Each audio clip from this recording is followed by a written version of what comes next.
Good morning students.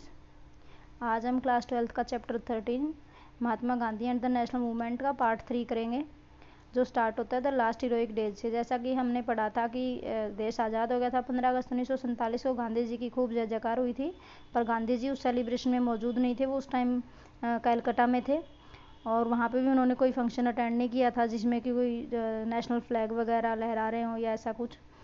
वो उन्होंने जो है अपने आज़ादी वाले दिन की शुरुआत करी थी 24 घंटे के फास्ट से। और जो देश को आज़ादी मिली थी वो उसके लिए देश को भारी कीमत चुकानी पड़ी थी। देश के 2 टुकड़े हो गए थे, इंडिया और पाकिस्तान में, और जो हिंदूज और मुस्लिम थे वो एक दूसरे के दुश्मन हो गए थे, एक दूसरे का गला काटने को उतारू थे। तो गांधी के जो बायोग्राफर हैं डीजी तेंदुलकर, वो लिखते हैं कि गांधी जो है एक अस्पताल से दूसरे अस्पताल और रिफ्यूजी कैंप्स में जाके जो है जो दुखी, जो दंगों से प्रभावित लोग थे उनको सांत्वना दे रहे थे। उन्होंने सिखों से, हिंदुओं से और मुस्लिम से रिक्वेस्ट करी कि पास्ट को भूल के एक दूसरे के साथ मेल जोल से रहो। गांधी जी के ही कहने पर कांग्रेस ने एक रेजोल्यूशन पास किया था जिसका टाइटल था राइट्स ऑफ माइनॉरिटीज़।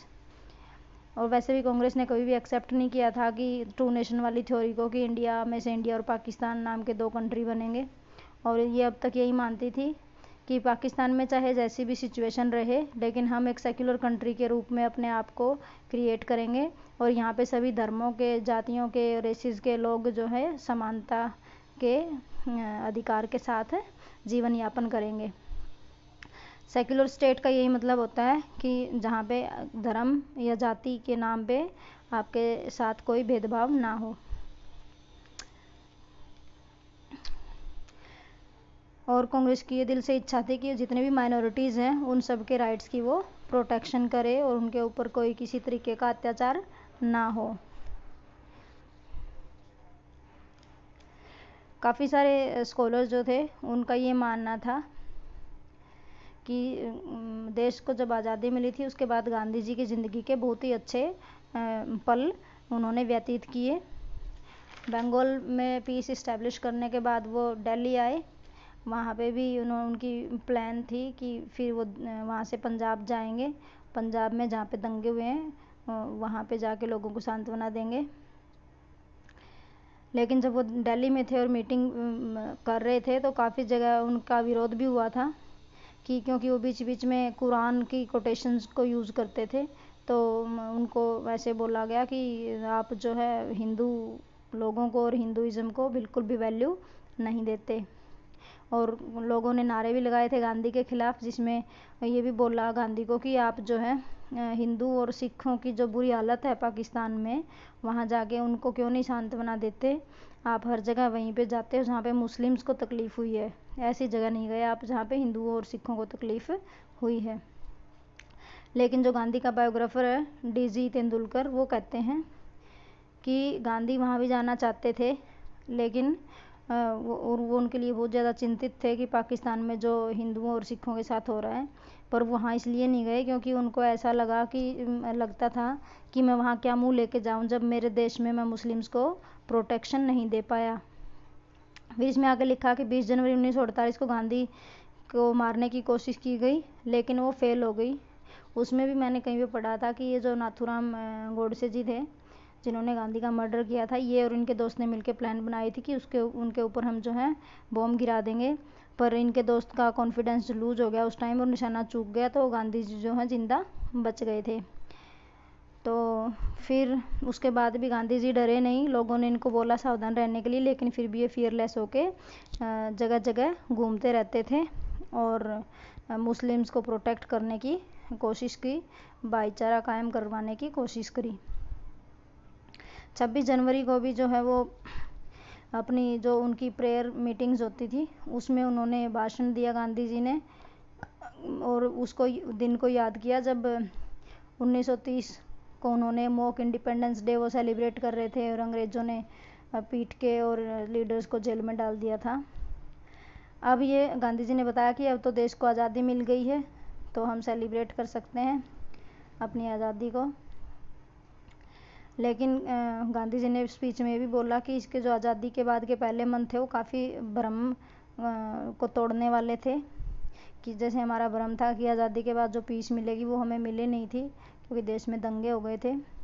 लेकिन अभी उनका ये विश्वास था कि जो बुरे दिन थे वो ख़त्म हो गए थे और अब पीस ज़रूर मेंटेन होगी। और अब वो ये सोचते थे कि हम भारतीय लोग मिलके जो हैं अब इक्वालिटी इस्टेब्लिश करेंगे, लोगों में समानता लेके आएंगे, और हमारे देश के अंदर कोई भी सुपीरियोरिटी वाला रिलीजन या कास्ट जो है माइनॉरिटी वाले रिलीजन और कास्ट को जो है सप्रेस नहीं करेंगे, डोमिनेट नहीं करेंगे, उनके ऊपर ज़्यादा अधिकार नहीं जताएंगे। उनको ये भी उम्मीद थी गांधी जी को कि पॉलिटिकली चाहे हम इंडिया पाकिस्तान में डिवाइड हो गए हों, लेकिन दिल हमारे एक हैं और हम एक दूसरे के साथ फ्रेंड्स की तरह, ब्रदर्स की तरह रहेंगे और एक दूसरे की हेल्प करेंगे और रिस्पेक्ट करेंगे। गांधी जी ने आज़ादी के लिए एक लाइफ लॉन्ग बैटल लड़ी थी, और जब देश का डिवीज़न हो गया था तब उन्होंने ये लोगों से विनती करी थी कि हमें जो है एक दूसरे के साथ दोस्ती करके रहना चाहिए, भाईचारे की भावना के साथ रहना चाहिए। लेकिन बाकी के इंडियंस गांधी जी की तरह नहीं सोचते थे, उनको गांधी जी की बातें पसंद नहीं थी। तो 30 जनवरी 1948 को जो है गांधी जी को की गोली मार के हत्या कर दी गई थी, और वो उस टाइम जो है अपनी डेली जो प्रेयर मीटिंग थी वो उसमें थे। जिन्होंने इनका मर्डर किया था उन्होंने फिर बाद में सरेंडर कर दिया था। वो पूना के एक ब्राह्मण थे, उनका नाम नाथूराम गोडसे था, और वो एक एक्सट्रीमिस्ट हिंदू न्यूज़पेपर के एडिटर थे। और उनको ऐसा लगता था कि जो गांधी जो हैं वो सिर्फ मुस्लिम्स के ही अपीज़र हैं, उन्हीं को खुश करने की कोशिश में लगे रहते हैं, और हिंदुओं को ये कोई वैल्यू नहीं दे रहे, उनके राइट्स की बात नहीं करते, उनको सप्रेस करते हैं। तो इन्हें ऐसा लगता था कि मैं एक सच्चा देशभक्त हूँ, और अगर मेरे को अपने देश को बचाना है तो गांधी जी को मुझे मारना ही पड़ेगा। तो इन्होंने जो है फिर गांधी जी की हत्या कर दी थी। हत्या के बाद इनके खिलाफ FIR दर्ज करवाई थी ये नंदलाल मेहता ने, कौन सा ये तुगलक रोड पुलिस स्टेशन में, और फिर उसके बाद इनको गिरफ्तार कर लिया गया था। और एक बुक भी लिखी गई थी, वाई आई किल्ड गांधी, ये नाथूराम गोडसे के भाई ने लिखी थी, गोपाल गोडसे ने, सगे भाई ने लिखी थी, जिसमें इनकी स्टेटमेंट दी हुई है नाथूराम गोडसे जी की कि इन्होंने गांधी को क्यों मारा, कौन सी वो चीज़ें थी जो इनको पसंद नहीं थी। और जो वाई आई किल्ड गांधी नाम की बुक है उसमें शुरू से लेके इनके विचारों से लेके और इनकी फांसी तक के सारे इवेंट्स, और असैसिनेशन वाले दिन गोडसे ने कैसे अपना दिन बिताया और उसके बाद क्या क्या घटनाएं हुई, वो सारी इस बुक में डिस्क्राइब कर रखी हैं। और मैंने कहीं ये भी सुना था कि इसके ऊपर बैन लगा दिया था कांग्रेस ने, और मार्केट से इसकी जो सारी बुक्स थी वो भी सारी उठवा ली थी। अब तो पता नहीं, शायद कोई बैन नहीं होगा, पर इसमें इन्होंने इनकी स्टेटमेंट एज इट इज़ दी हुई है कि इन्होंने क्या वो रीज़न थे जिसकी वजह से इन्होंने नाथूराम गोडसे जी ने इनको मार दिया। तो अब गांधी जी की डेथ के बाद जो है देश तो दुख में डूब गया। दूसरे देशों से भी, इंटरनेशनल पर्सनैलिटीज से भी बिल्कुल ही टचिंग से कमेंट आए। वो टचिंग से कमेंट करने वालों में से एक तो जॉर्ज ऑरवेल थे और एक एल्बर्ट आइंस्टीन भी थे।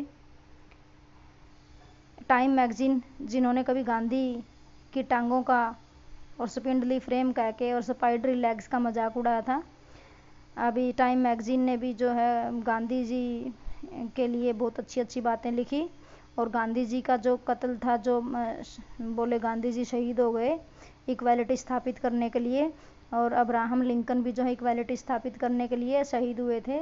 जैसे कि आपने पढ़ा होगा कि अब्राहम लिंकन ने अमेरिका के अंदर स्लेवरी को जो है अबोलिश कर दिया था और सारे स्लेव्स को राइट दे दिए थे कि आप फ्रीली जो है आपको जीने का अधिकार है। तो उसके बाद एक साउथ का था जिसको ऐसे लगता था स्लेव्स बहुत इम्पोर्टेंट है इकोनॉमी के लिए, तो उन्होंने जो है अब्राहम लिंकन को असैसिनेट कर दिया था।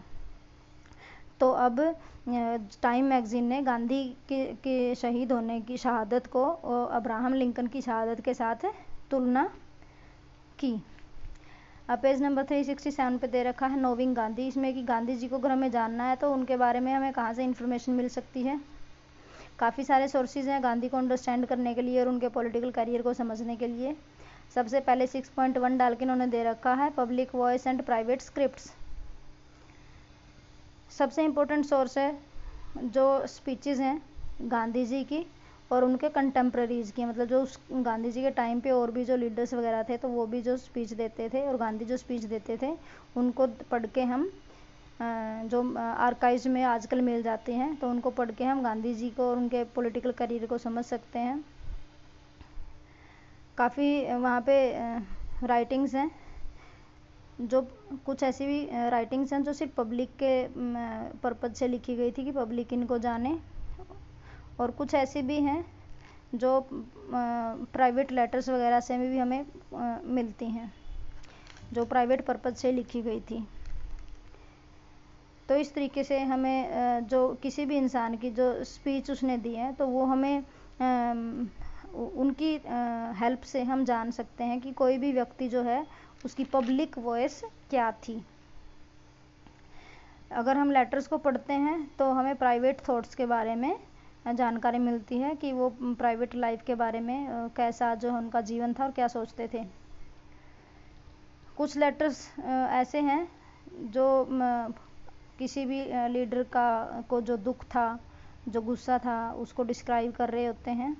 उनकी जो उम्मीदें हैं, उनकी जो फ्रस्ट्रेशंस हैं वो भी उन लेटर्स में मिलती हैं।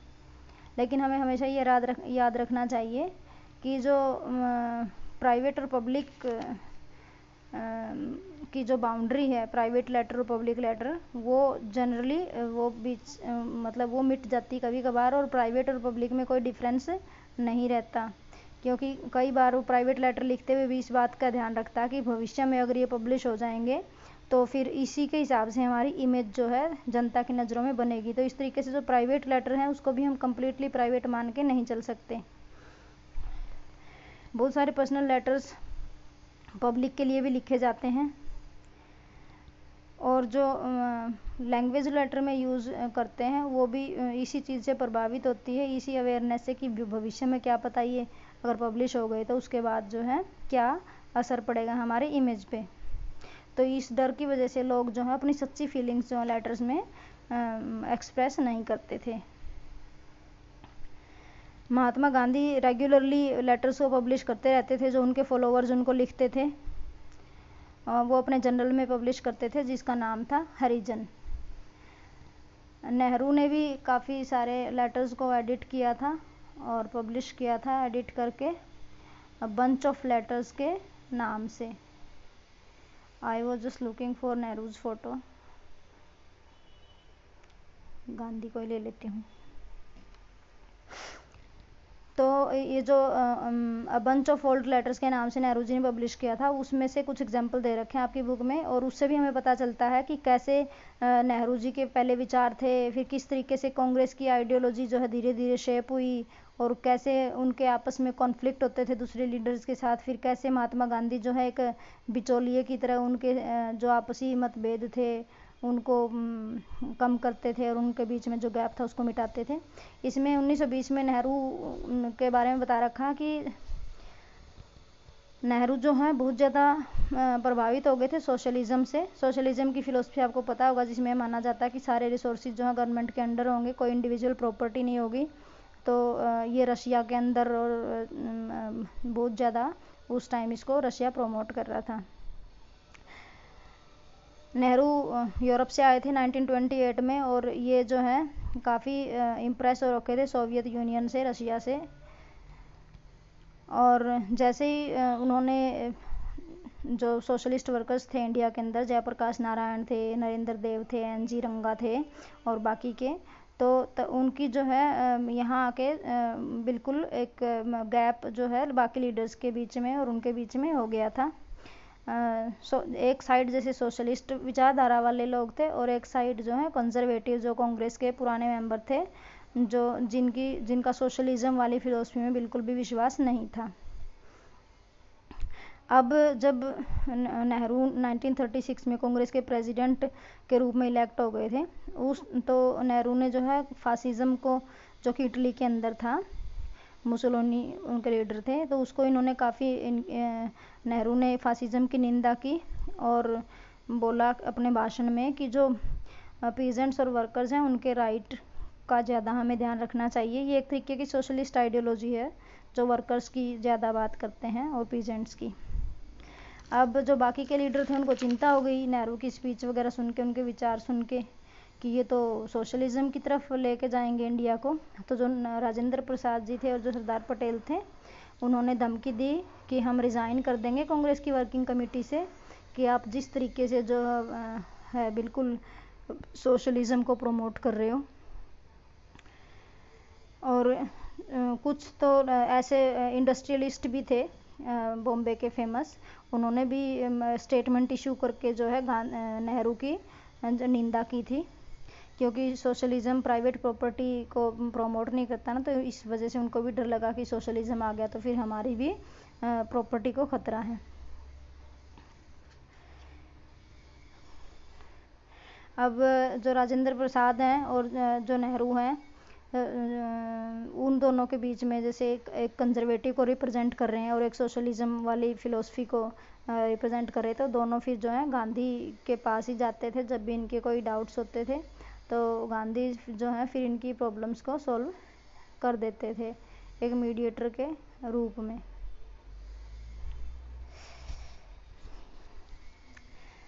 तो गांधी जी की बातों से नेहरू जी का जो रेडिकलिज्म था वो थोड़ा कम हो जाता था, वो इसको मना लेते थे कि तू ज़्यादा सोशलिज्म की बात मत किया कर।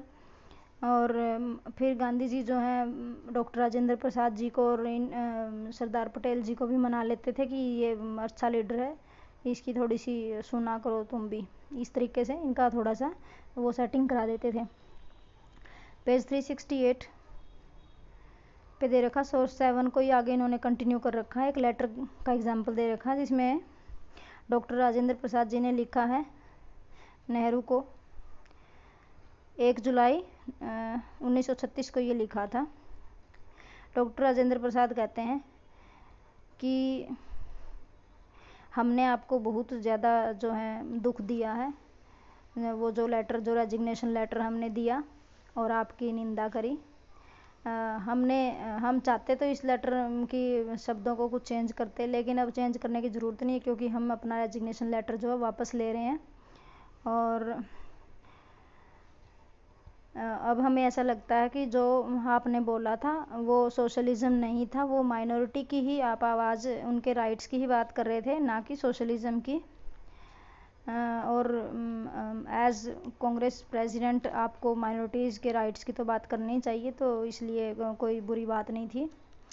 फिर डॉक्टर राजेंद्र प्रसाद कहते हैं कि लेकिन हमें ऐसा लग रहा है आजकल कि हमें लोग जो हैं आउटकास्ट की तरह ट्रीट कर रहे हैं, और ऐसे ट्रीट कर रहे हैं जैसे कि हम वो लोग हैं जो एवं ही डिज़र्व तो करते नहीं हैं और वैसे ही कांग्रेस में पोजीशन लिए बैठे हैं। तो बिकॉज आप हमारे प्रेसिडेंट हो, तो हमारे साथ ये जो अत्याचार हो रहा है आप उसके अगेंस्ट हमें प्रोटेक्ट करो। तो आप, और हमें से लगता है कि आप प्रोटेक्ट कर नहीं रहे, करना चाहिए, सो प्लीज़ डू दैट। फिर एक दूसरा लेटर इसमें दे रखा है जिसमें नेहरू ने लिखा है गांधी को, वो इलाहाबाद से लिखा है उन्होंने 5 जुलाई 1936 का। इसमें नेहरू अपना दुख डिस्क्राइब कर रहे हैं। नेहरू कहता है कि मैं बहुत ही ज़्यादा ट्रबल्ड फील कर रहा हूँ, शरीर से भी और मन से भी। जो कांग्रेस की वर्किंग कमेटी है वो मेरे को थका देती है उनका काम, और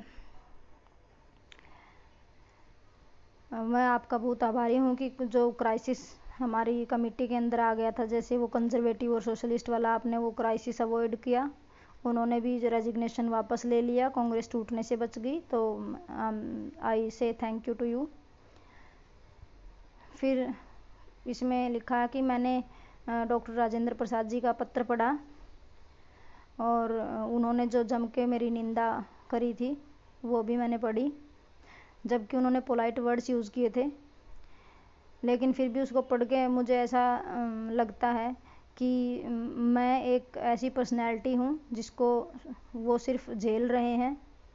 मैं अव्वल दर्जे का न्यूसेंस हूँ और मैं एक फेक पर्सनैलिटी हूँ, और मैं उनका लीडर बना दिया, तो ऐसे लग रहा है कि उनको ज़बरदस्ती जो है सोशलिज्म के उसके साथ टाई कर दिया गया है, सोशलिज्म के रथ को उनको खींचना पड़ रहा है, कंजर्वेटिव्स को।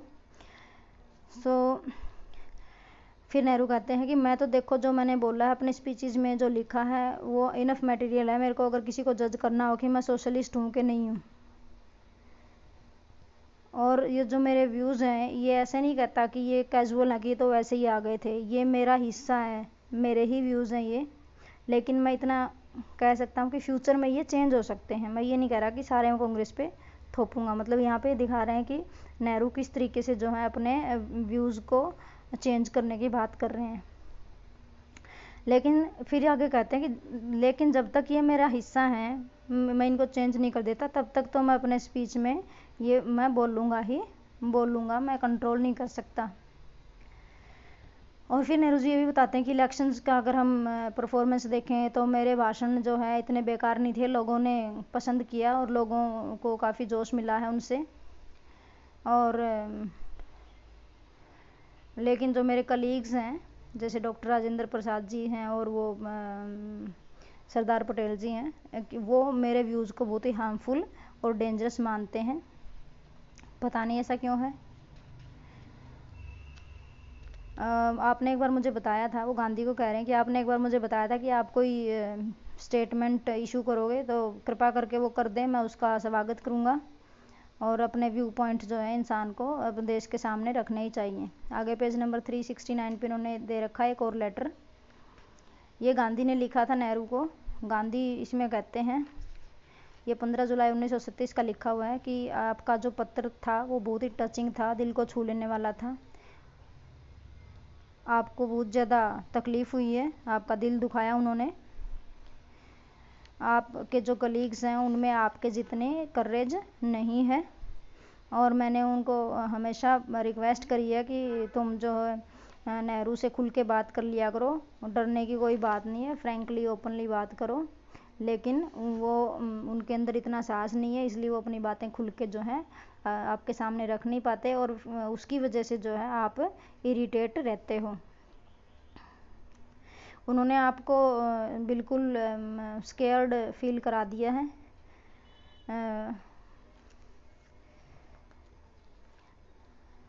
क्योंकि आप बहुत ही ज़्यादा इम्पेशेंट हो और उनके साथ बहुत ही इरिटेबल तरीके के साथ आप बिहेव करते हो, तो फिर वो आगे से ऐसा रिएक्ट करते हैं, तो इस वजह से आप दोनों के बीच में ऐसी दूरियां बन गई हैं। आप कई बार उनको डांट देते हो और बिल्कुल रॉयल तरीके से जो है अपने मैनर्स दिखाते हो उनको, तो उनको कई बार ऐसे लगता कि आप एरोगेंट हो और आप उनको ज़्यादा कर्टसी के साथ ट्रीट नहीं करते। एंड उनको ऐसे भी लगता कि आप उनको डिफेंड नहीं करते। जो सोशलिस्ट मेंबर हैं कांग्रेस के, वो उनका मजाक उड़ाते हैं कि आप तो आउटडेटेड हो। तो इस तरीके से जो है ये गलतफहमियां आप लोगों के बीच में आ गई हैं। लेकिन ये पूरा जो सीन है मेरे लिए तो सिर्फ ये एक ट्रेजिक कॉमेडी के जैसा मेरे को लग रहा है कि कितनी ज़्यादा गलतफहमी हो गई है। और वो जो दो इंसान हैं जिनको भाई भाइयों की तरह रहना चाहिए, जो कांग्रेस के ही मेंबर्स हैं, और वो ऐसे एक दूसरे के खिलाफ लेटर्स लिख रहे हैं। मैं तुमसे चाहता हूँ कि पूरे जो इवेंट है उसको लाइटर तरीके से आप देखो, इतना स्ट्रेस लेके इसके बारे में मत सोचो, इसको as a part of life लो और इससे आगे निकलो। मैंने ही तुम्हारा नाम सजेस्ट किया था कांग्रेस का प्रेसिडेंट बनने के लिए, गांधी कह रहे हैं नेहरू को। तो चाहे ये आपको जो सिर पे ये प्रेसिडेंट का जो ताज रखा है, चाहे ये कांटों का ही से भरा क्यों ना हो, पर इसको अपने सिर पे रखो। और चाहे आपका सिर जख्मी भी क्यों ना हो जाए कांटों से, फिर भी अपना रोल प्ले करो। अपना जो ह्यूमर है उसको वापस लेके आओ, अपनी सेंस ऑफ ह्यूमर को मीटिंग्स में उसको इस्तेमाल करो। और वही आपका सबसे नॉर्मल रोल है, ना कि ये इरिटेटेड फेलो बन के रहने वाला। वो इरिटेटेड फेलो जो छोटी छोटी बात पे जब देखो उधर भड़कने के लिए तत्पर रहता है, आपकी ये वाली इमेज नहीं है। आपकी इमेज है ह्यूमरस पर्सन की, उसको बना के रखो। और अब मैं उम्मीद करता हूँ कि मेरा ये लेटर पढ़ने के बाद जो है आप बिल्कुल खुश हो जाओगे, इतने खुश हो जाओगे कि जितने आप लाहौर में जब इंडिपेंडेंस डे सेलिब्रेट कर रहे थे तो आप तिरंगे झंडे के चारों तरफ डांस कर रहे थे, उस तरीके से चाहता हूँ कि मेरा लेटर पढ़ते ही आप इतने खुश हो जाओ।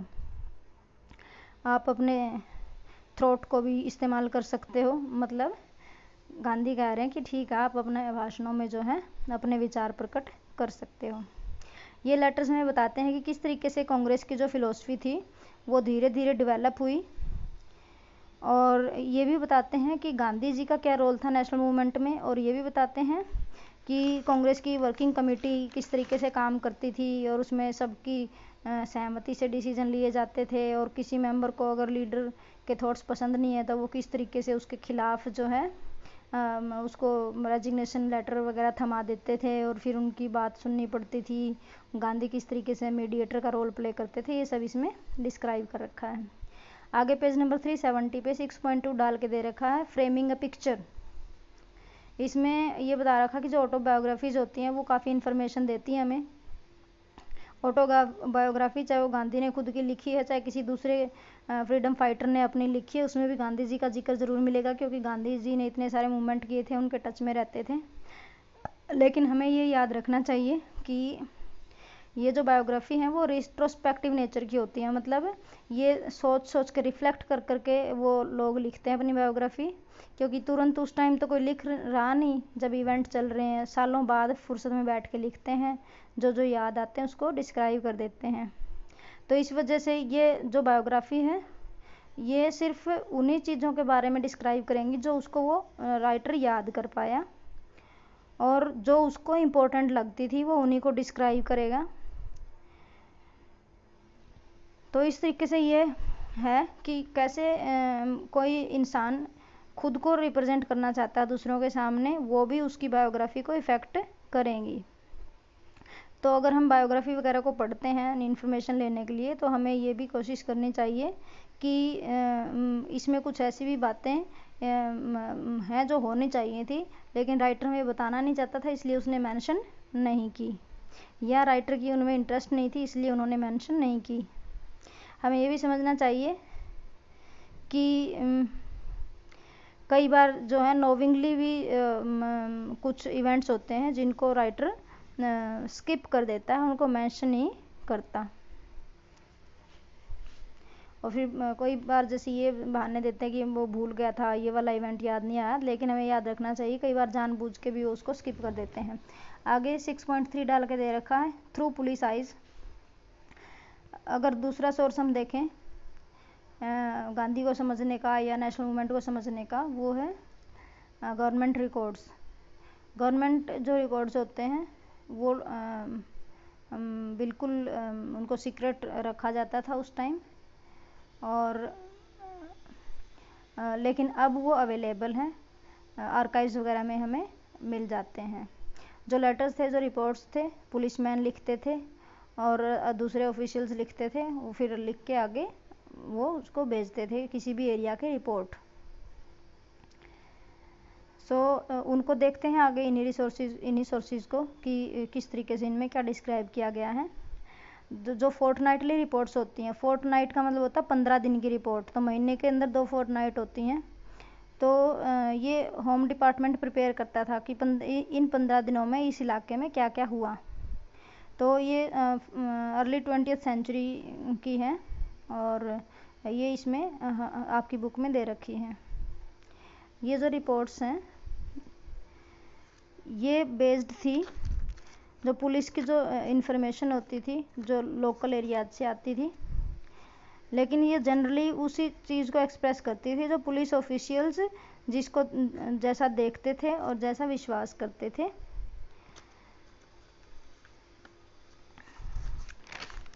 अगर कई बार उनको ऐसे शक होता था कि कई जगह पे कोई सेडिशन कर रहा है या कोई रिवोल्ट करने की तैयारी कर रहा है, तो they like to assure themselves that their fears were unwarranted, मतलब कोई रीजनेबल नहीं है, हमें तो ऐसे ही शक हो रहा है, ज़रूरी नहीं है कि कोई यहाँ पे रिवोल्ट करने की प्लानिंग कर रहा है, और फिर वो उसी तरीके से अपनी रिपोर्ट बनाते थे। फोर्टनाइटली रिपोर्ट्स हैं जो सॉल्ट मार्च जब हुई थी उसके दौरान इन्होंने अलग अलग इलाकों की रिपोर्ट्स दी थी, वो भी आगे डिस्क्राइब कर रखी हैं। होम डिपार्टमेंट भी अनविलिंग था इन चीज़ों को एक्सेप्ट करने के लिए कि गांधी जो है कुछ ऐसा कर सकता है जिससे लोग जो हैं अंग्रेज़ों के खिलाफ भड़क जाएंगे। जब सॉल्ट मार्च जब हुई तो शुरू में उन्होंने गांधी के ऊपर बिल्कुल शक नहीं किया था, और उन्हें ऐसे लगता था ये जो दांडी मार्च है ये सिर्फ एक ड्रामा है, ये मूर्खता भरा और फनी एक्ट है जो गांधी कर रहा है। और ये गांधी का एक डेस्परेट एफर्ट है लोगों को मोबिलाइज करने का ब्रिटिशर्स के खिलाफ, लेकिन उसको सफलता नहीं मिलेगी। और उन्हें ऐसा लगता था लोग तो अपने कामों में बिजी हैं और अपने डेली शेड्यूल में बिजी हैं, गांधी सिर्फ ऐसे ही डेस्परेट कोशिश कर रहा है, कुछ नहीं होने वाला। पेज नंबर 371 पे सोर्स एड करके दे रखा है, fortnightly report of home department. ये कॉन्फिडेंशियल थी, उस टाइम ये सबके सामने ओपन नहीं होती थी, पर अब ये हमारे पास अवेलेबल है क्योंकि म्यूजियम्स वगैरह में ये रखी होती हैं। इसमें दे रखा है for the first half of March 1930, मतलब 1 से लेके 15 मार्च तक के इवेंट। गुजरात में कह रहे हैं कि जो पॉलिटिकल डेवलपमेंट्स हैं उनको हम बिल्कुल ध्यान से नज़र उन पे रख रहे हैं और कोई ख़ास कंक्लूजन नहीं निकाल सकते इनको देखते हुए। जो किसान लोग हैं वो तो अपनी रबी क्रॉप को हार्वेस्ट करने में बिजी हैं और स्टूडेंट जो है अपने एग्ज़ाम्स को लेके ऑलरेडी चिंतित हैं और एग्ज़ाम्स के ही थॉट से वो ऑक्यूपाइड हैं। फिर सेंट्रल प्रोविंस और बेरार में क्या एक्टिविटीज़ थी, क्या रिपोर्ट थी, यहाँ पे लिखा है कि पटेल को यहाँ पे अरेस्ट कर लिया गया है। उसकी वजह से सिर्फ कांग्रेस लीडर्स में ही थोड़ा बहुत एक्साइटमेंट है, लेकिन जनता ने कोई ख़ास ज़्यादा एक्साइटमेंट नहीं दिखाया, मतलब गुस्सा नहीं दिखाया। एक मीटिंग हुई थी यहाँ पे नागपुर में जिसमें 3000 से भी ज़्यादा लोगों ने भाग लिया था और इसमें गांधी जी को कॉन्ग्रेचुलेट किया गया था कि आपकी जो सॉल्ट मार्च है उसके लिए। बंगाल का आगे दे रखा है कि सिविल डिसोबीडियंस मूवमेंट जो है यहाँ पे उसी के बारे में सबसे ज़्यादा चर्चा रही पहले 15 दिनों में मार्च के में। एक JM सेन गुप्ता नाम के इंसान है, उन्होंने all Bengal civil disobedience council create की है और बंगाल की जो प्रोविंशियल कांग्रेस कमेटी थी वो भी फॉर्म की गई है। उन्होंने जो है एक all Bengal council of disobedience create करी है, मतलब इन्होंने भी एक काउंसिल बनाई है कि जिसमें जो काफ़ी सारे वॉलंटियर्स उसके मेंबर बनेंगे और वो गांधी जी के इंस्ट्रक्शंस के हिसाब से आगे काम करेंगे। और उन्होंने अब तक कोई भी एक्टिव स्टेप नहीं लिया, सिर्फ कमेटियाँ वगैरह बनाई हैं। The district report show that no excitement is there in people, कि लोगों में कोई एक्साइटमेंट नहीं है, लेकिन औरतें जो हैं वो अच्छी खासी मीटिंग्स में हिस्सा ले रही हैं। बिहार और उड़ीसा का दे रखा आगे, यही 1 से लेकर 15 मार्च तक का, कि यहाँ पे डिस्कस तो कर रहे हैं लोग कि चौकीदारी टैक्स को जो है हम देना मना कर दें अंग्रेज़ों को, और लेकिन अब तक उन्होंने कोई एरिया सेलेक्ट नहीं किया कि कौन से एरिया में सबसे पहले हम टैक्स के लिए मनाही करें। और सभी लोग ऐसे सोच रहे हैं कि गांधी जी को अरेस्ट कर लिया जाएगा और ऐसा भी लग रहा है कि अब क्योंकि गांधी जी को अरेस्ट तो किया नहीं, इस वजह से उनकी प्लान पे पानी फिर गया। मतलब ये ऐसे कर रहे हैं प्रेजेंट कि गांधी जी को अरेस्ट करने की उनकी प्लान थी, गांधी अरेस्ट होगा तो लोग भड़केंगे, पर गांधी जी को अरेस्ट किया नहीं, तो इस वजह से ऐसा लग रहा है कि उनकी प्लान्स पे पानी फिर गया है। आगे मद्रास का इन्होंने डिस्क्राइब कर रखा है। मद्रास के बारे में लिख रखा है कि जो गांधी जी ने सिविल डिसोबीडियंस मूवमेंट की ओपनिंग करी थी, यहाँ पे वो सबसे इम्पोर्टेंट इशू है मद्रास के अंदर डिस्कशन का। फर्स्ट 15 डेज में जनरली लोग ये मान रहे हैं यहाँ पे कि ये एक ड्रामा है, इम्प्रैक्टिकल है जो गांधी कर रहे हैं, लेकिन गांधी जी को जो है हिंदू लोग बहुत रिस्पेक्ट करते हैं।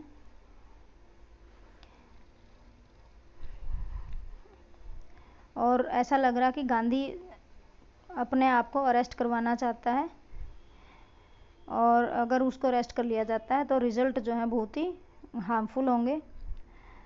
और यहाँ पे 12 मार्च को सेलिब्रेट किया गया है as inauguration day of civil disobedience movement. Bombay में जो है लोगों ने नेशनल फ्लैग को सैल्यूट किया है सुबह सुबह, इसको सेलिब्रेट करने के लिए तिरंगा फहरा के उसको सैल्यूट दिया है। बॉम्बे में जो है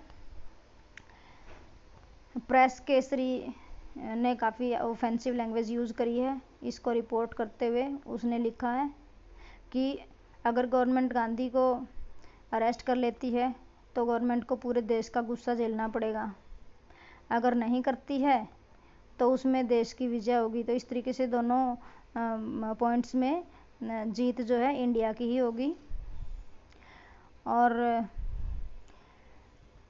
अगर हम दूसरी तरफ से अगर देखते हैं तो जो एक मॉडरेट पेपर था विविध वृत्त, उन्होंने ये बोला है कि जो मूवमेंट है, सिविल डिसोबीडियंस मूवमेंट है, ये कम्प्लीटली यूजलेस प्रूव होगा। और उसने ये भी सलाह दी है कि ये अपना जो गोल लेके चले हैं ये उसको अचीव नहीं कर पाएंगे।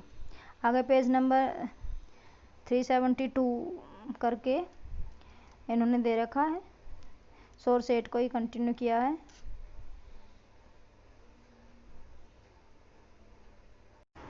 इसमें जो है आगे सेम सोर्स में सेकंड हाफ जो था मार्च 1930 का, उसके बारे में इन्होंने डिस्क्राइब कर रखा है। सेम प्लेसेस में, सेम सिटीज़ में और एरियाज़ में किस तरीके की जो है रिपोर्ट्स बना के जो है आगे भेजी गई थी। गांधी जी की जो मार्च थी, दांडी मार्च, वो सबसे ज़्यादा इम्पोर्टेंट सेंटर ऑफ इंटरेस्ट था लोगों का, जिसके ऊपर मतलब जिसमें लोगों ने बहुत ज़्यादा रुचि दिखाई थी। और जो एक्सट्रीमिस्ट पेपर्स थे उन्होंने गांधी जी की जो स्पीचेस थी और गांधी जी के जो एक्शंस थे उनको बिल्कुल ही डिटेल में डिस्क्राइब किया था अपने न्यूज़पेपर्स में। और गांधी जी की जो मीटिंग्स वगैरह होती थी और जो बंगाल के अंदर जो रेजोल्यूशन वगैरह पास करते थे वो उन मीटिंग्स में, तो उसको भी उन्होंने काफ़ी ज़्यादा डिटेल में डिस्क्राइब किया था। लेकिन इसमें ये भी लिख रखा है साथ में इस रिपोर्ट में कि बिल्कुल ही कम जोश था सिविल डिसोबीडियंस के प्रति लोगों में। पीपल जो थे वो तो सिर्फ ये वेट कर रहे थे कि गांधी जी का आगे क्या होता है, उसी के बेसिस पे इनके अगला इवेंट जो है होना था।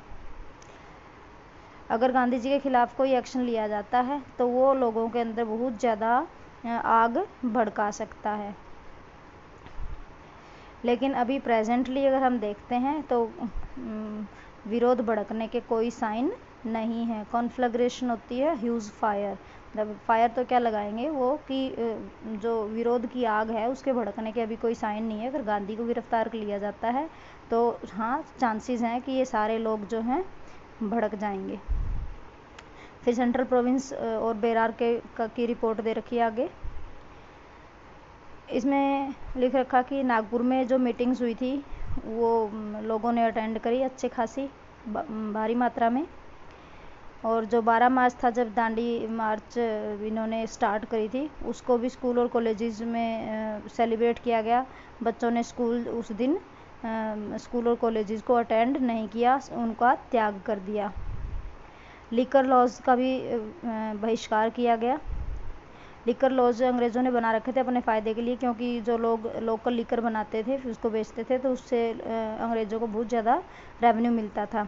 जबकि लॉ ये होना चाहिए कि क्योंकि बहुत हानिकारक होती है ये देसी शराब और इसके ऊपर बैन होना चाहिए, पर इसके ऊपर कोई बैन नहीं था। तो लिकर लॉज को भी तोड़ा गया, टैक्स वगैरह देने से मना कर दिया। और जो फॉरेस्ट लॉज थे उनको भी जो है लोगों ने अटैक किया, मतलब फॉरेस्ट लॉज को भी तोड़ा और जंगलों में एंट्री कर दी। पंजाब के बारे में आगे बता रखा है कि झेलम डिस्ट्रिक्ट में जो है लग रहा है कि लोग जो है नमक कानून को तोड़ेंगे। मुल्तान में भी लग रहा है कि लोग विरोध करेंगे और जो वाटर टैक्स वहाँ से लिया जाता है लोगों से उसके लिए वो प्रदर्शन करेंगे और शायद वो अभी वाटर टैक्स देना बंद कर दें। और ऐसा लग रहा है कि कुछ मूवमेंट स्टार्ट होगा गुजरांवाला में भी, जो कि नेशनल फ्लैग से रिलेटेड होगा। इसकी संभावना है कि ऐसा कोई मूवमेंट स्टार्ट हो जाए। अब आप देख सकते हो कि ये कितना अंडर एस्टिमेट कर रहे हैं गांधी को। ये यहाँ पे दिखा रखा है कि किस तरीके से जो हैं औरतें भी जो है भारी मात्रा में, you can see this photo, कि कितनी भारी मात्रा में जो है इसका कंट्रीब्यूट कर रहे हैं इनके मूवमेंट में। और एक जगह भी दे रखी थी, ये साबरमती, यहाँ पे जो है लोग इकट्ठे हो गए थे गांधी का भाषण सुनने के लिए आप इतनी भारी मात्रा में भीड़ देख सकते हो। पर ये जो रिपोर्ट होती है ये ऑफिशियल उस हिसाब से बनाते हैं जो वो खुद देखना चाहते हैं और रिप्रेजेंट करना चाहते हैं। इतनी रिपोर्ट बनाई तभी तो गांधी जी को अरेस्ट नहीं किया, वो साबरमती से लेकर दांडी तक पहुंच गए, जबकि पूरी संभावना थी। उनको लग रहा था कि गांधी को अरेस्ट करेंगे, पर अंग्रेज़ों ने नहीं किया, क्योंकि उन्होंने ऐसी रिपोर्ट्स पे बिल्कुल फोकस कर लिया था कि लोग ये वेट कर रहे हैं गांधी को अरेस्ट किया जाएगा और उसके बाद हम जो है अच्छा खासा जो है अंग्रेज़ों को जवाब देंगे। आगे इसमें बता रखा है यूनाइटेड प्रोविंस का, जो उस टाइम उत्तर प्रदेश का नाम था, कि यहाँ पे भी जो है पॉलिटिकल एक्टिविटी जो है तेज़ हो गई है इसी फोर्टनाइट में, इन्हीं लास्ट के 15 दिनों में। कांग्रेस को ऐसा लगता है कि हमें कुछ ना कुछ करना चाहिए जिससे कि लोगों की इंटरेस्ट जो है इस मूवमेंट के अंदर बनी रहे। वो ज़्यादा से ज़्यादा वॉलंटियर्स को जो है एनरोल कर रहे हैं। वॉलंटियर एनरोल करने का मतलब है ज़्यादा से ज़्यादा लोगों को मेंबरशिप दे रहे हैं, वो पार्टिसिपेट करने के लिए मोटिवेट कर रहे हैं कांग्रेस की मेंबरशिप दे के, कांग्रेस का मेंबर बना के। विलेजेस के अंदर भी जो है प्रचार प्रसार इन्होंने स्टार्ट कर दिया है और ये जो है नमक कानून तोड़ने की यहाँ पे प्रेपरेशन चल रही है कि जैसे ही गांधी का ऑर्डर आएगा तो ये गांव में भी नमक कानून तोड़ेंगे। आगे इसमें दे रखा फर्स्ट हाफ ऑफ अप्रैल 1930 कि पहले इन्होंने 15 मार्च के फर्स्ट 15 डेज़ का किया, फिर सेकंड लास्ट 15 डेज़ का, और अब जो है अप्रैल मंथ के फर्स्ट 15 डेज़ की रिपोर्ट आगे ये डिस्कस कर रहे हैं। यूनाइटेड प्रोविंस में क्या हुआ था, या ये बता रहे हैं कि यहाँ पे जो इवेंट था बिल्कुल फास्ट तरीके से इस आगे बढ़ा। पॉलिटिकल मीटिंग्स करी गई जगह जगह पे, वॉलंटियर्स को एनरोल किया गया, मतलब उनको मेंबर बना के पार्टिसिपेट कराया गया। सॉल्ट टैक्स को ओपनली तोड़ा गया, सॉल्ट नमक कानून को।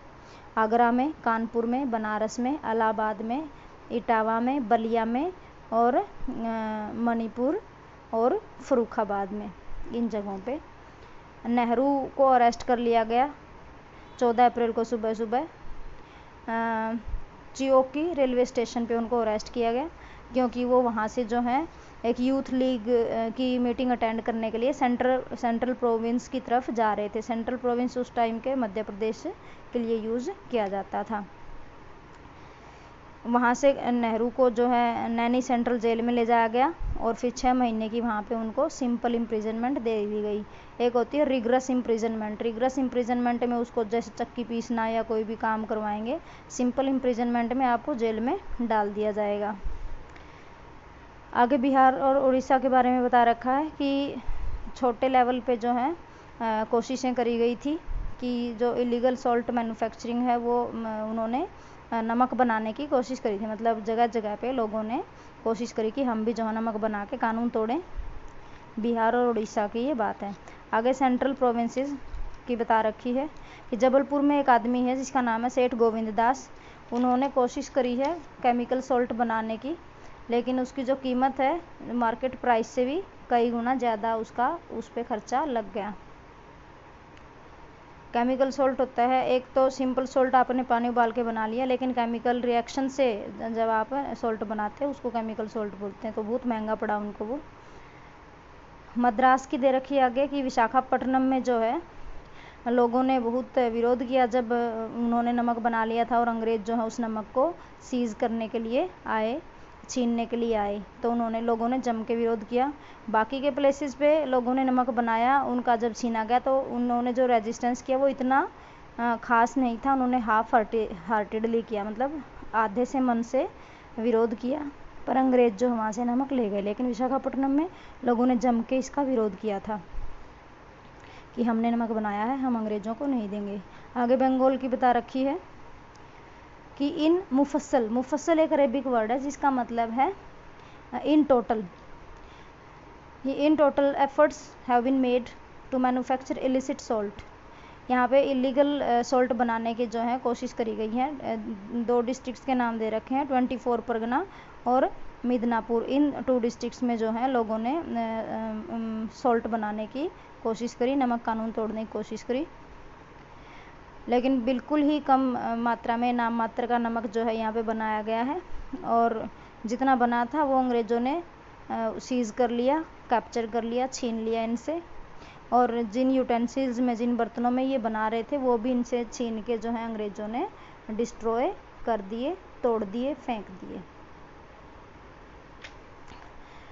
फिर आगे इसमें ये लिख रखा है आपकी बुक में कि आपको ये हमेशा याद रखना चाहिए कि ये जो रिपोर्ट्स थी ये होम डिपार्टमेंट से थी, और ये रिपोर्ट्स कभी भी ऐसा नहीं है कि ये हमेशा ही जो है, जो पुलिस की जो रिपोर्ट्स थी जो अलग अलग लोकेलिटीज से आ रही थी उनको एक्सेप्ट कर लेते थे। इनका अपना एटीट्यूड होता था, उस तरीके से ये इसको रिप्रेजेंट करते थे।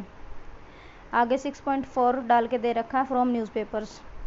एक और इम्पोर्टेंट सोर्स ऑफ इंफॉर्मेशन जो गांधी के और उनके मूवमेंट के बारे में हमें बता सकता है वो है कंटेम्प्रेरी न्यूज़पेपर, चाहे वो इंग्लिश के हैं चाहे वो दूसरी इंडियन लैंग्वेजेस में है। इन्होंने भी गांधी जी के मूवमेंट को अच्छे से जो है ट्रैक किया था, और उनकी एक्टिविटीज़ की रिपोर्ट्स जो है ये अपने न्यूज़पेपर में देते थे, और उस चीज़ को इन्होंने रिप्रेजेंट किया। जो कॉमन जो लोग थे वो गांधी जी के बारे में जो सोचते थे, उनके मूवमेंट्स के बारे में सोचते थे, तो वो भी जो है न्यूज़पेपर्स में ये छापते थे।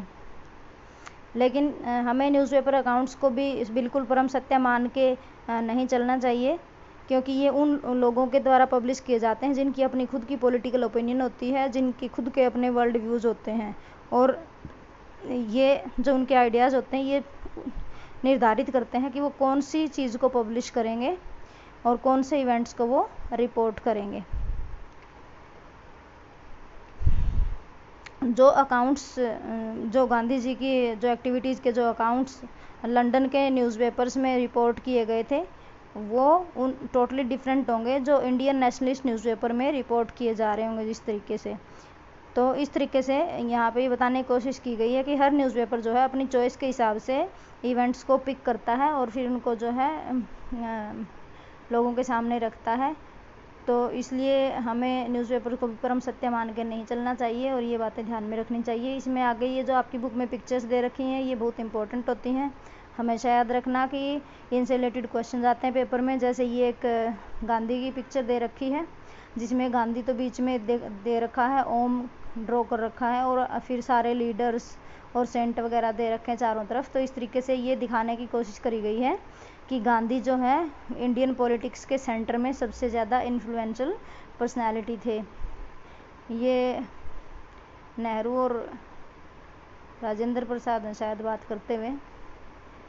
आगे एक और इम्पोर्टेंट थी जो मैं आपको दिखा, यस, ये भी एक इम्पोर्टेंट पेंटिंग थी गांधी जी की डेथ के बाद जो है ये पेंट की गई थी, जिसमें दिखाया गया कि गांधी जी की डेथ हो चुकी है और ये आग के दोनों साइड में, एक साइड नेहरू खड़े हैं और एक साइड जो है सरदार पटेल जी खड़े हैं, और ये दो विचारधाराओं को रिप्रेजेंट कर रहे हैं कांग्रेस के अंदर।